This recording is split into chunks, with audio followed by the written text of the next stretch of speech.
Hi student, हाय मेरे maths teacher Shivam. तो आज हम देखेंगे एक्सरसाइज 4.1 क्वेश्चन नंबर 2। इससे पीछे वाली वीडियो में हम लोगों ने देखा था 4.1 का क्वेश्चन नंबर 1। तो 4.1 में क्वेश्चन नंबर 2 में क्वेश्चन है represent the following situation in the form of quadratic equation. इसमें नीचे कुछ सिचुएशन दी है और बोला है कि इनको क्वाड्रेटिक इक्वेशन की फॉर्म में रिप्रेजेंट करो। यानी कि हाँ, यहाँ पे हमने इन सिचुएशन का यूज़ करके क्वाड्रेटिक इक्वेशन बनानी है। अब क्वाड्रेटिक इक्वेशन बनानी है तो पहले तो आपको क्लियर होना चाहिए कि क्वाड्रेटिक इक्वेशन क्या होती है। तो क्वाड्रेटिक इक्वेशन होती है आपके पास simple ax² plus bx plus c is equal to 0, इस फॉर्म की। तो इस फॉर्म की हमें यहाँ पे कोई इक्वेशन बनानी है। अब देखो यहाँ से क्लियर है कि क्वाड्रेटिक इक्वेशन में जो है सिंगल वेरिएबल होगा, एक ही वेरिएबल होगा। यानी कि यहाँ पे हम x और y नहीं लेंगे, सिंपल या तो x ही लेंगे या फिर y ही लेंगे। तो चलो देखो क्वेश्चन करते हैं। जैसे फर्स्ट क्वेश्चन है आप लोगों के पास, the area of a rectangular plot is 528 metre square. The length of the plot in metre is 1 more than the twice of its breadth. We need to find the length and breadth of the plot. उस plot की length and breadth निकालो जिसका एक तो area given है। उसका area है 528 metre square and उसकी जो लेंथ है उसका रिलेशन दिया है विड्थ या ब्रेथ के साथ, कि उसके ब्रेथ की डबल से 1 मोर है, कि डबल से भी एक ज़्यादा है। तो देखो यहाँ पे लेंथ को दिया है ब्रेथ की टर्म में, तो हम ब्रेथ को मान लेंगे या हम सिंपल लिखेंगे इसमें solution, let breadth is equal to X metre. अगर ब्रेथ एक्स मीटर आ गई तो इसकी लेंथ कितनी आ जाएगी, लेंथ ऑफ रेक्टेंगुलर प्लॉट पूरा लिख सकते हैं, let breadth of rectangular plot is X metre and length of rectangular plot is equal to. अब देखो इसको y नहीं लेना है, अगर आप y लेते हैं तो भी उसको इन टर्म ऑफ x लिखना पड़ेगा। अब देखो कैसे, लेंथ है इसकी ब्रेथ के ट्वाइस से 1 मोर, तो ये हो गया इसका लेंथ, ब्रेथ का ट्वाइस, ट्वाइस मतलब 2 से मल्टीप्लाई एंड 1 मोर तो प्लस 1। तो ये होगी इसकी ब्रेथ और ये होगी इसकी लेंथ, जो कि दोनों एक ही वेरिएबल में आई है, एक्स की टर्म में ही। अब अगर मान लो आप इसको एक्स की टर्म में ना लेके इस तरह से ले लें कि अगर मान लो लेंथ ले ली होती मैंने एक्स और इसकी जो ब्रेथ ले ली होती एक्स एंड लेंथ ले ली होती वाई, तो तब भी वाई की वैल्यू क्या आनी थी, देखो कंडीशन, अकॉर्डिंग टू कंडीशन जो वाई बोला था वो बोला था कि इसकी ब्रेथ के ट्वाइस का 1 मोर, तो दोबारा वाई की वैल्यू 2x प्लस 1 ही आ जानी थी, सिंगल वेरिएबल की टर्म में ही आ जानी थी, एक्स की टर्म में ही। तो ये आ गई हमारे पास सिंपल ब्रेथ एंड लेंथ। अब हमें पता है एरिया गिवन है, तो जो दिया हुआ है या according to question, area of rectangular plot,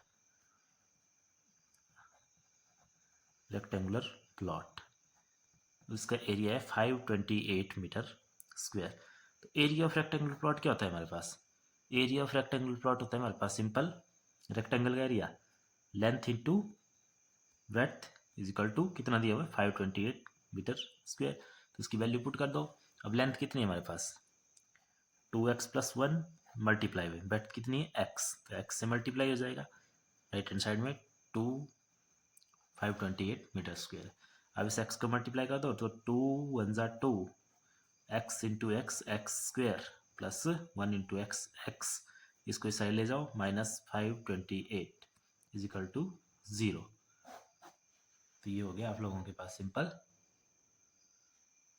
एक क्वाड्रेटिक इक्वेशन फॉर्म इसकी, जो कि ax² plus bx plus c की टर्म की है। तो ये था फर्स्ट क्वेश्चन। अब सेकंड पार्ट में बोला है the product of two consecutive positive integer is 306,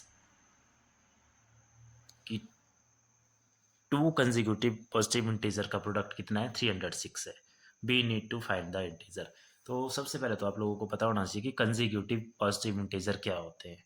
तो कंसेक्यूटिव पॉजिटिव इंटीजर, या सिंपल हम बात करें कंसेक्यूटिव नंबर की, तो कंसेक्यूटिव नंबर होते हैं कंटिन्यू नंबर। जैसे फॉर एग्जांपल 1 के बाद क्या आता है 2, तो 1 and 2 are consecutive positive integer. उसी तरह से अगर मान लो एक नंबर 7 है तो दूसरा क्या होगा वहाँ पे 8, उसी तरह से अगर एक नंबर 11 है तो नेक्स्ट क्या होगा 12। ये है आपस में कंसेक्यूटिव इंटीजर, पॉजिटिव इंटीजर। तो ऐसे यहाँ पे देखो, यहाँ पे बोला है कि 2 कंसेक्यूटिव पॉजिटिव इंटीजर है और उनका प्रोडक्ट है 306, प्रोडक्ट मतलब उनकी मल्टीप्लाई। तो हम इसको रिप्रेजेंट करेंगे in term of quadratic equation. तो हम क्या करेंगे, let one integer is equal to X and another integer. अगर एक इंटीजर एक्स है तो सेकंड इंटीजर या अनदर इंटीजर क्या हो जाएगा। देखो, अगर एक इंटीजर 7 है तो नेक्स्ट क्या होगा 8, अगर एक 11 है तो नेक्स्ट क्या होगा 12। कैसे आ रहा है 12, 11 + 1 12 एंड 7 + 1 8। तो इसका मतलब है जो कंजिक्यूटिव इंटीजर निकलते हैं, अगर एक x है तो दूसरा हमेशा क्या होगा x + 1, उससे आगे वाला कंजिक्यूटिव उसके अगला नंबर होता है तो होगा x + 1। तो अब अकॉर्डिंग टू क्वेश्चन देखो बोला है कि इन दोनों कंजिक्यूटिव इंटीजर का प्रोडक्ट है हमारे पास 306। तो first integer multiply by second integer और इनका प्रोडक्ट कितना है 306। तो मल्टीप्लाई कर लो, x इंटू एक्स हो गया x² प्लस x इंटू 1 हो गया x is equal to 306। Then simple x² plus x minus 306 is equal to 0।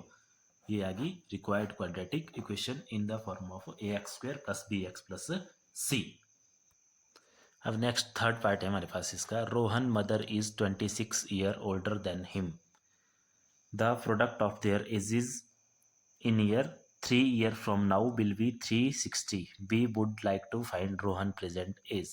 कि जो रोहन की मदर है वो उससे 26 ईयर ओल्डर है, यानी कि 26 साल बड़ी है, एंड उनकी एज का प्रोडक्ट वो भी कब 3 ईयर फ्रॉम नाउ, आज से 3 साल के बाद जो उन दोनों की एजेस होगी उस टाइम उसका प्रोडक्ट है 360। तो हमें फाइंड आउट करनी है रोहन की प्रेजेंट एज। तो जो हमें फाइंड आउट करना है उसी को हम लेट कर लेंगे, let present age of Rohan is equal to X year. तो रोहन की आ गई एक्स ईयर, उसकी मदर की क्या आ जाएगी let present age of his mother.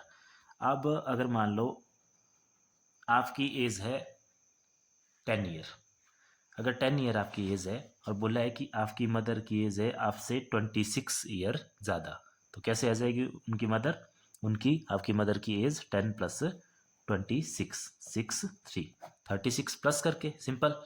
तो अब इसमें भी हम क्या करेंगे, अगर रोहन की एज x है तो उसकी मदर की है उससे 26 साल ज़्यादा, तो हो जाएगी x + 26 ईयर। तो ये होगी दोनों की प्रेजेंट एज। अब जो कंडीशन बोली है वो बोली है आज से 3 साल के बाद, तो पहले हम उस एज को लिख लेते हैं। तो जैसे यहाँ पे बोला है 3 ईयर फ्रॉम नाउ, तो यही हम लिख लेंगे कि 3 year from now age of Rohan. तो आज से 3 साल के बाद उसकी एज कितनी हो जाएगी, अगर आज x है तो आज से 3 साल बाद हो जाएगी x + 3। जैसे मान लो आपकी आज एज है 10 ईयर या 15 ईयर है, तो आज से 3 साल के बाद कितनी होगी, अगर 15 है तो आज से 3 साल के बाद हो जाएगी 15 + 3 18। तो वैसे ही अगर रोहन की आज x है तो 3 साल के बाद हो जाएगी x + 3, और उसकी मदर की कितनी हो जाएगी एज ऑफ हिज मदर। तो उसकी मदर की जो आज की एज है वो है x + 26 प्रेजेंट एज। तो आज से 3 साल के बाद हो जाएगी वो x + 26 ये आज की है और उसमें 3 साल और प्लस हो जाएंगे, सिंपल x + 29। अब देखो सिंपल हमारे पास ये आ गया x + 29, ये हो जाएगी उसकी 3 साल के बाद की एज। अब अकॉर्डिंग टू क्वेश्चन, तो क्वेश्चन में बोला है कि जो उन दोनों की आज से 3 साल के बाद जो एज होगी उसका प्रोडक्ट है 360। तो अकॉर्डिंग टू क्वेश्चन रोहन की 3 साल के बाद एज है x + 3 एंड मदर की है x + 29, तो इन दोनों का प्रोडक्ट है 360। तो इसकी लेफ्ट हैंड साइड को सॉल्व कर लो, 2 ब्रैकेट है यहाँ पे, तो 2 ब्रैकेट कैसे मल्टीप्लाई होते हैं, फर्स्ट ब्रैकेट की फर्स्ट टर्म आगे second bracket and then second term first bracket की और आगे second bracket is equal to 360। तो x into X x² plus 29x plus 3 into X 3x plus 29 3 जा 9 3 जा 27 2 कैरी 3 2 जा 6 प्लस 2 8 87 इज इक्वल टू 360। और आगे इसको और सॉल्व करेंगे तो यहाँ से हो गया x² plus 29x plus 3x हो गया 32x प्लस 87, ये इक्वल टू के राइट हैंड साइड में है, तो अगर लेफ्ट साइड में ले आएंगे इसको तो हो जाएगा -360 is equal to 0 and x square plus 32x plus minus हो गया माइनस निशान बड़े वाले का माइनस 360 माइनस 87 हो गया 273 is equal to 0। This is required quadratic equation. अब देखेंगे हम इसका फोर्थ पार्ट में बोला है a train travel a distance of 480 kilometre at a uniform speed if the speed had been 8 kilometre less than it would have to taken 3 hour more to cover the same distance we need to find the speed of train. इसमें simple हमें ये बताया गया है कि कोई train है वो क्या करती है 480 किलोमीटर डिस्टेंस ट्रेवल करती है एक बराबर स्पीड के साथ। फिर क्या होता है अगर ये स्पीड कम हो जाए, जैसे मान लो पहले उसकी स्पीड थी 20 किलोमीटर पर आवर, फिर बोला है कि अगर स्पीड कम हो जाए 8 किलोमीटर पर आवर, मतलब 20 से 8 कम हो जाए 12 रह जाए, ये जस्ट मैं एग्जांपल बता रहा हूँ आपको। तो फिर उस टाइम उसको क्या लगता है कि जितना टाइम उसको पहले लगा उससे ज़्यादा टाइम लगेगा। भाई दिखती बात है अगर स्पीड कम हो जाएगी तो डिस्टेंस कवर करने के लिए टाइम ज़्यादा लगेगा। तो कितना ज़्यादा लग रहा है, वो लग रहा है 3 घंटे ज़्यादा। तो इस कंडीशन को हमें इन टर्म ऑफ क्वाड्रेटिक इक्वेशन बताना है।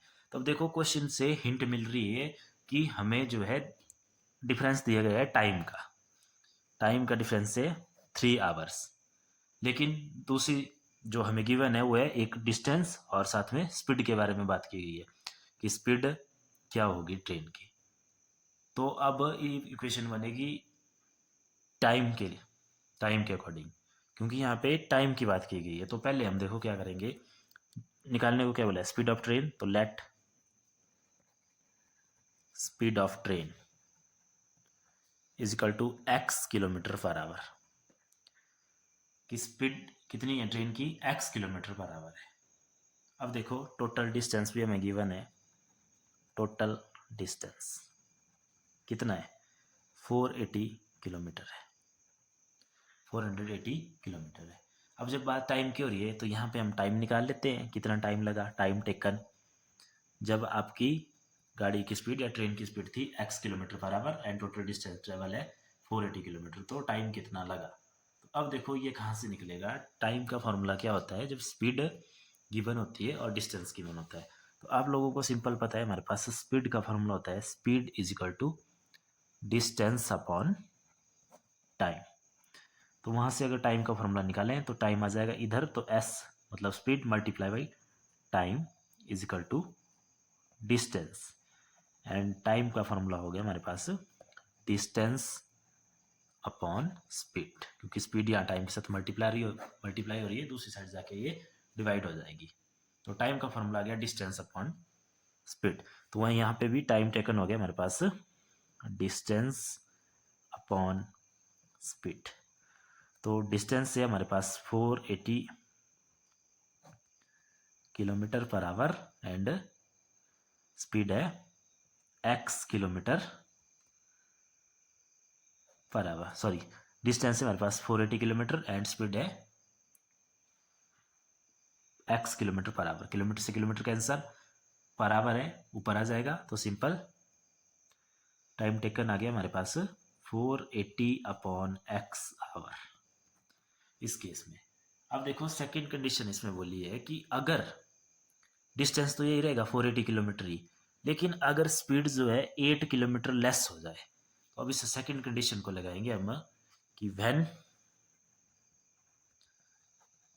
Speed is 8 kilometre per our less.